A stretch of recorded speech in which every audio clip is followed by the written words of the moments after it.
함께 말씀 보시겠습니다. 출애굽기 14장, 구약성경 102페이지, 출애굽기 14장, 본문은 10절부터인데 저희 1절부터 같이 한 목소리로 같이 20절까지 합독하겠습니다. 여호와께서 모세에게 말씀하여 이르시되 이스라엘 자손에게 명령하여 돌이켜 바다와 믹돌 사이에 야히롯 앞 곧 바알스본 맞은편 바닷가에 장막을 치게 하라. 바로가 이스라엘 자손에 대하여 말하기를 그들이 그 땅에서 멀리 떠나 광야에 갇힌 바 되었다 하리라. 내가 바로의 마음을 완악하게 한즉 바로가 그들의 뒤를 따르리니 내가 그와 그의 온 군대로 말미암아 영광을 얻어 애굽 사람들이 나를 여호와인 줄 알게 하리라 하시매 무리가 그대로 행하니라. 그 백성이 도망한 사실이 애굽 왕에게 알려지매 바로와 그의 신하들이 그 백성에 대하여 마음이 변하여 이르되 우리가 어찌 이같이 하여 이스라엘을 우리를 섬김에서 놓아 보내었는가 하고 바로가 곧 그의 병거를 갖추고 그의 백성을 데리고 갈새 선발된 병거 600대와 애굽의 모든 병거를 동원하니 지휘관들이 다 거느렸더라. 여호와께서 애굽 왕 바로의 마음을 완악하게 하셨으므로 그가 이스라엘 자손의 길을 따르니 이스라엘 자손이 담대히 나아갔습니다. 애굽 사람들과 바로의 말들, 병거들과 그 마병과 그 군대가 그들의 뒤를 따라 바알스본 맞은편 비하히롯 곁 해변 그늘 장막친 데에 미치니라. 바로가 가까이 올 때에 이스라엘 자손이 눈을 들어 본즉 애굽 사람들이 자기들 뒤에 이른지라. 이스라엘 자손이 심히 두려워하여 여호와께 부르짖고 그들이 또 모세에게 이르되 애굽에 매장지가 없어서 당신이 우리를 이끌어내어 이 광야에서 죽게 하느냐? 어찌하여 당신이 우리를 애굽에서 이끌어내어 우리에게 이같이 하느냐? 우리가 애굽에서 당신에게 이른 말이 이것이 아니냐? 이르기를 우리를 내버려 두라. 우리가 애굽 사람을 섬길 것이라 하지 아니하더냐? 애굽 사람을 섬기는 것이 광야에서 죽는 것보다 낫겠노라. 모세가 백성에게 이르기를 너희는 두려워하지 말고 가만히 서서 여호와께서 오늘 너희를 위하여 행하시는 구원을 보라. 너희가 오늘 본 애굽 사람을 영원히 다시 보지 아니하리라. 여호와께서 너희를 위하여 싸우시리니 너희는 가만히 있을지니라. 여호와께서 모세에게 이르시되 너희는 어찌하여 내게 부르짖느냐? 이스라엘 자손에게 명령하여 앞으로 나아가게 하고 지팡이를 들고 손을 바다 위로 내밀어 그것이 갈라지게 하라. 이스라엘 자손이 바다 가운데서 마른 땅으로 행하리라. 내가 애굽 사람들의 마음을 완악하게 할 것인즉 그들이 그 뒤를 따라 들어갈 것이라.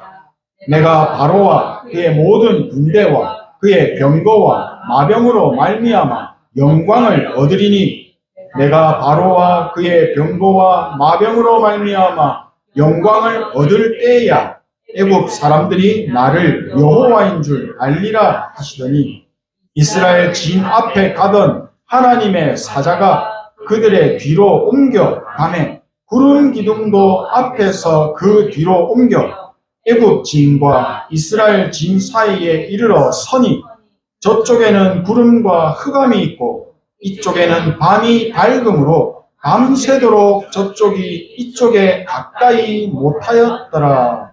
아멘.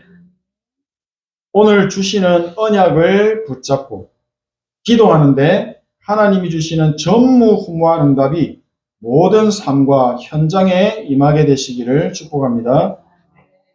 하나님께서는 강대국 애굽의 노예 생활 속에서 고통받고 있는 하나님의 백성, 이스라엘 백성들의 고통의 소리를 들으시고 노예 생활의 고통 속에서 해방받을 수 있는 말씀을 모세에게 먼저 주시고 전달하게 하셨습니다. 그리고 주신 말씀을 잘 붙잡게 하신 후에 출애굽의 기적을 그들의 백성과 또 애굽 나라와 전 세계에 나타내서 보여주셨습니다. 전무후무한 응답을 보여주신 것입니다. 450년이라는 애굽의 노예 생활을 끝낼 수 있었던 것은 하나님이 주신 말씀의 능력이 있었기 때문입니다. 출애굽기 3장 18절에 피제사. 피제사라는 말씀을 붙잡았는데 출애굽이라는 전무후무한 일이 일어나 버린 것입니다. 따지고 보면 이스라엘 백성들은 하나님이 주신 말씀을 믿음 가지고 붙잡은 것 말고는 한 게 없습니다. 세계복음화를 위해 하나님이 선택하여 부르신 하나님의 백성들의 인생은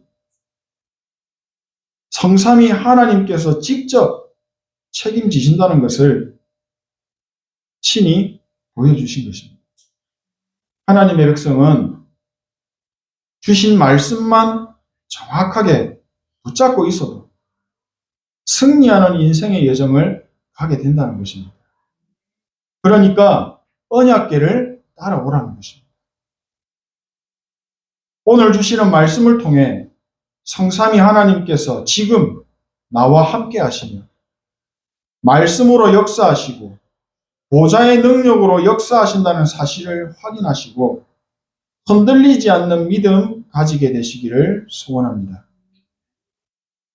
본문 4절에 하나님께서 모세에게 말씀하십니다. 내가 바로의 마음을 강팍하게 한즉 바로가 그들의 뒤를 따르리니 내가 그와 그 온 군대를 인하여 영광을 얻어 애굽 사람으로 나를 여호와인 줄 알게 하리라 하시매 무리가 그대로 행하니라. 8절에 여호와께서 애굽 왕 바로의 마음을 강팍하게 하셨으므로 그가 이스라엘 자손의 뒤를 따르니 이스라엘 자손이 담대히 나아갔습니다.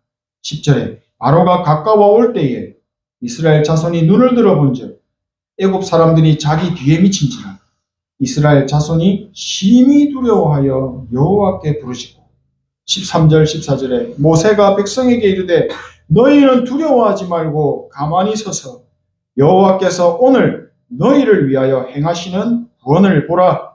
너희가 오늘 본 애굽 사람을 또다시는 영원히 보지 못하리라. 여호와께서 너희를 위하여 싸우시리니 너희는 가만히 있을지니라. 18절 이하 말씀에 내가 바로와 그 병거와 마병으로 인하여 영광을 얻을 때에야 애굽 사람들이 나를 여호와인 줄 알리라 하시더니 이스라엘 진 앞에 행하던 하나님의 사자가 옮겨 그 뒤로 행하매 구름 기둥도 앞에서 그 뒤로 옮겨 애굽 진과 이스라엘 진 사이에 이르러 서니 저편은 구름과 흑암이 있고 이 편은 밤이 광명함으로 밤새도록 저편이 이 편에 가까이 못하였더라. 아멘. 하나님의 백성 저희들에게 하나님이 주시는 전무후무한 응답이라는 사실을 믿으시기 바랍니다. 오랜 세월 동안 애굽의 노예로 살아왔던 이스라엘 백성들이 어떻게 이 당시에 초강대국이었던 애굽 나라의 군대와 싸울 수 있었겠습니까? 싸울 생각도 할 수 없는 두려운 존재들이었을 겁니다. 그리고 이스라엘 백성은 노예였기 때문에 특별한 무기도 없었습니다. 바로의 군대처럼 특별한 전쟁 훈련을 받은 적도 없습니다. 그럼에도 불구하고 이들은 애굽의 군대를 이겼습니다. 싸우지도 않고 승리를 거두었습니다. 이들이 승리할 수 있었던 이유는 만군의 여호와께서 그의 백성들을 위해 보좌의 축복으로 역사하신 것입니다. 하늘의 천군 천사를 동원해서 대신 싸워주신 것입니다. 시공간을 초월하여 역사하시는 전능하신 하나님께서 보좌의 축복과 능력으로 지금도 우리와 함께 하신다는 영적 사실을 보여주신 것입니다. 애굽의 군대가 아무리 강하고 두렵게 느껴져도 전능하신 하나님과는 싸움의 대상이 안 된다는 겁니다. 이 세상의 공중 권세를 잡고 왕노릇하고 있는 사단의 세력이 강하게 보이고 또 무섭게 느껴지기도 하지만 시공간을 초월해서 공격하고 역사를 해도 언약의 백성인 우리를 절대로 이길 수 없다는 사실이 얼마나 감사한지 모릅니다. 나의 배경이 천국 보좌의 주인 되시는 성삼위 하나님이시기 때문에 내 힘은 이제 전혀 필요하지 않습니다. 이스라엘 백성들이 아직 영적인 힘이 전혀 없어서 함께 하시는 하나님을 온전하게 믿지 못하고 그저 눈에 보이는 문제 앞에 무너지고 속아서 불신앙하는 모습을 지금 보고 있습니다. 애굽의 군대가 눈앞에 보이지 않을 때는 담대히 나아가다가 애굽의 군대가 눈앞에 보이니까요, 순간 불신앙으로 완전 돌아가 버립니다. 눈에 보이는 문제에 속아서 주신 말씀을 다 놓쳐버렸어요. 눈앞에 와 있는 애굽 군대가 위기처럼 문제처럼 그렇게 보였던 것입니다. 그러니까 착각하고 말합니다. 이제 우리가 광야에서 죽는구나. 우리가 그냥 애굽 노예로 살도록 놔두지 왜 끌고 나와서 매장지도 없는 이 광야에서 죽게 만드느냐. 불신앙하면서 억울한 마음을 소리쳐서 외치고 있습니다. 예를 들면 이런 겁니다. 저번 주에 말씀드렸죠. 예배 성공, 인생 성공. 아니 예배 성공, 인생 성공이라고 해서 내가 예배에 성공하려고 공장 문도 닫고 예배 드리러 왔는데 인생 성공은커녕 경제적으로 손해보는 일이 더 많아졌습니다. 이 손해 때문에 공장 문 닫게 생겼는데 어쩔 겁니까? 어떻게 책임지실 겁니까? 이러고 있는 겁니다. 이때 하나님의 종 모세가 백성들에게 말합니다. 너희는 두려워하지 말고 가만히 서서 여호와께서 오늘 너희를 위하여 행하시는 구원을 보라. 너희가 오늘 본 애굽 사람을 영원히 다시 보지 아니하리라. 여호와께서 너희를 위하여 싸우시리니 너희는 가만히 있을지니라. 아멘. 하나님의 백성에게는 하나님이 주시는 전무후무한 응답이 있다는 것을 잊지 마시기 바랍니다. 나는 지금 당장 죽을 것 같은 착각을 하고 있지만 언약의 여정을 가야 하는 나를 위해서 하나님께서는 어떻게 일하시는지를 믿음 가지고 보라는 것입니다. 그리고 언약의 흐름을 따라서 뒤로 가지 말고 앞으로 가라는 것입니다. 하나님이 약속하신 땅을 향해 가라는 것입니다. 가나안 땅을 향해 가라는 것입니다. 문제로만 보는 나의 이 불신앙. 이 불신앙의 모습을 보고 모든 것을 살리는 하나님의 말씀을 붙잡으라는 것입니다. 그 문제를 주신 하나님의 이유를 찾으라는 것입니다. 어디에서요? 말씀 속에서. 그래야만 문제에 속지 않습니다. 넘어지지 않습니다. 내 영혼이 병들지 않습니다.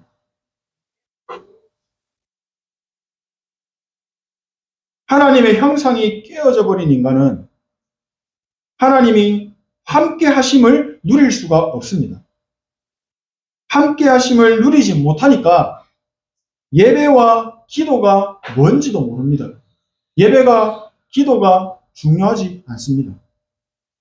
영적인 존재로 지음받은 인간은 반드시 하나님의 말씀이 함께 할 때 내 삶 속에 그 말씀이 능력으로 나타나게 됩니다. 이게 에덴의 축복입니다. 원래 인간에게 주셨던 말씀이 바로 창세기 1장 27절 말씀입니다. 하나님의 형상.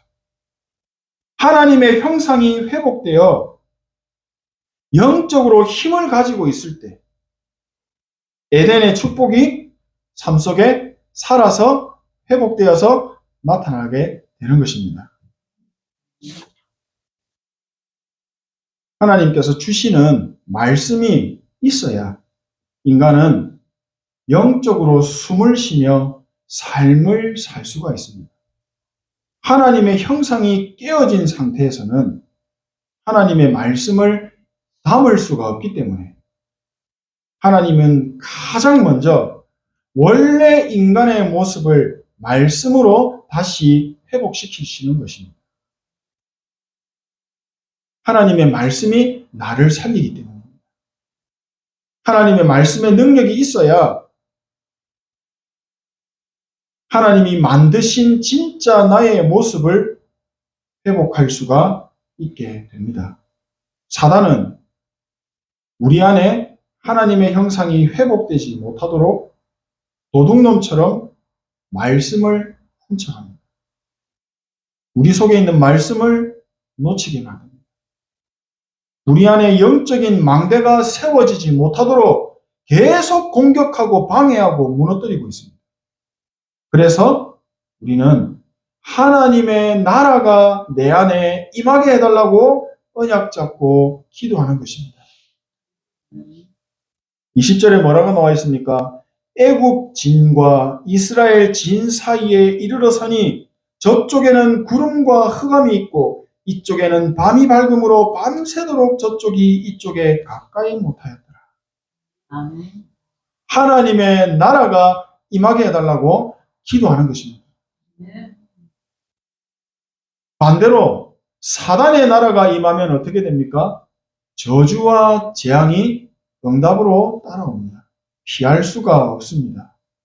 하나님의 나라가 임하면 하나님 나라의 일이 일어나서 내 영혼이 살아나게 됩니다. 보좌의 능력이 임하셔서 나의 영혼이 힘을 얻고 하나님의 형상이 원래 인간의 모습이 회복되는 것입니다. 하나님 주시는 힘을 내가 회복해야만 우리가 가는 걸음이 광야의 길이 세계복음화를 이루는 언약의 여정이 되기 때문에 우리는 시공간을 초월하여 역사하시는 하나님께 은혜와 힘을 달라고 기도하는 것입니다. 이스라엘 백성들이 주신 언약을 잡았지만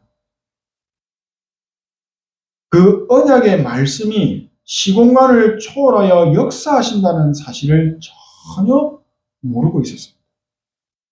하나님께서는 보좌의 축복과 능력으로 천군 천사의 역사로 함께 하시는 말씀의 능력을 이스라엘 백성들 앞에 보여주셨습니다. 하나님의 형상이 회복된 하나님의 백성은 하나님께서 주시는 정확한 언약만 붙잡아도 전무후무한 응답을 받는다는 것을 광야에서 가르쳐 주신 것입니다. 정확한 언약만 잘 붙잡아도 승리하는 인생으로 하나님께서 인도하신다라는 사실을 가르쳐 주신 것입니다.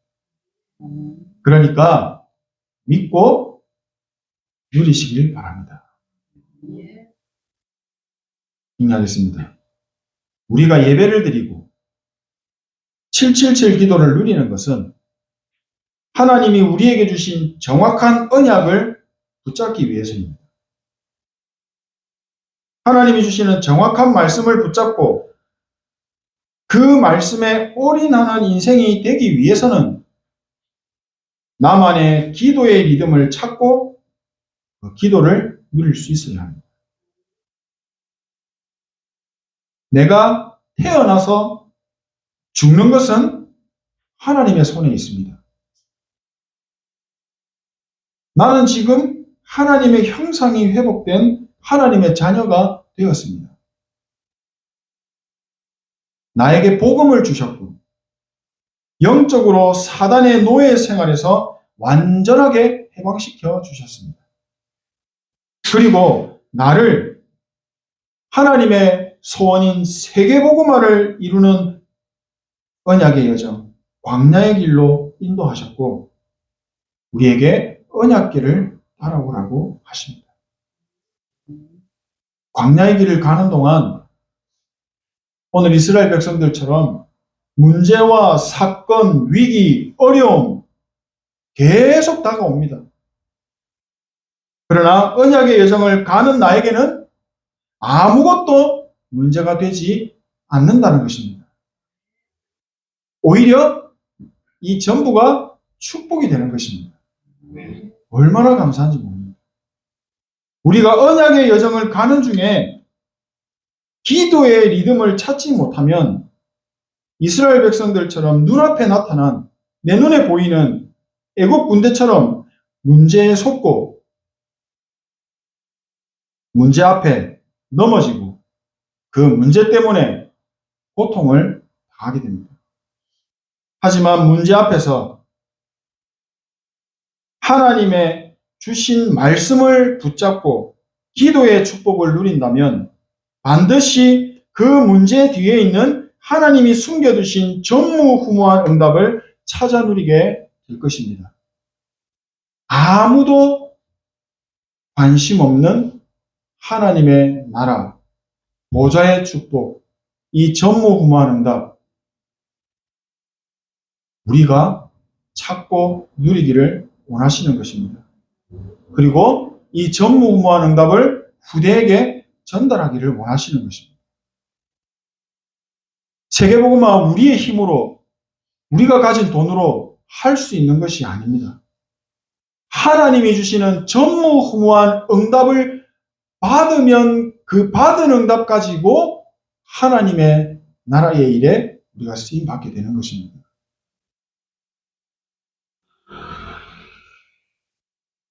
기도의 리듬을 찾고 누린다면 하나님이 예배를 통해 주시는 말씀 속에서 내 인생의 이정표가 되는 완벽한 답을 가지게 되고 내가 언제 어떻게 무엇에 도전을 해야 하는지 정확한 시간표가 보이게 됩니다. 이것이 바로 성령 인도를 받는다는 것입니다. 여리고성은 무너지지 않는 튼튼한 요새였습니다. 하지만 언약을 붙잡고 기도에 집중하며 여리고성을 돌던 이스라엘 백성들 앞에 와르르 무너졌습니다. 아낙 산지를 정탐하러 간 12명의 정탐꾼 중에 무려 10명은 절대 못 들어간다고 불신앙했습니다.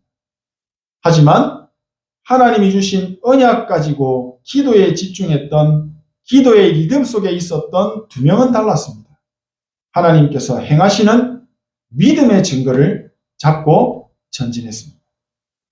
우리가 기도의 리듬을 찾고 누리게 되면 주신 말씀에 생을 걸어도 되는 이유가 발견됩니다. 내가 살아야 할 이유가 발견되는 것입니다. 이때 세계복음화를 위한 생명건 헌신이 시작됩니다. 우리 후대에게 무엇을 물려줘야 하며 내가 있는 동안에 어떤 작품을 만들어야 하는지를 정확하게 인도받게 됩니다. 결국 전무후무한 작품을 남기고 전달하게 됩니다. 생명건 우리가 하나님의 정확한 말씀을 붙잡기 위해서 예배만 제대로 드려도 큰 응답을 받습니다. 또 기도의 리듬을 찾았다면 반드시 하나님이 행하시는 전무후무한 응답 받게 될 것입니다. 내가 하나님의 말씀에 생을 걸었다면 하나님은 내 인생을 반드시 책임지십니다.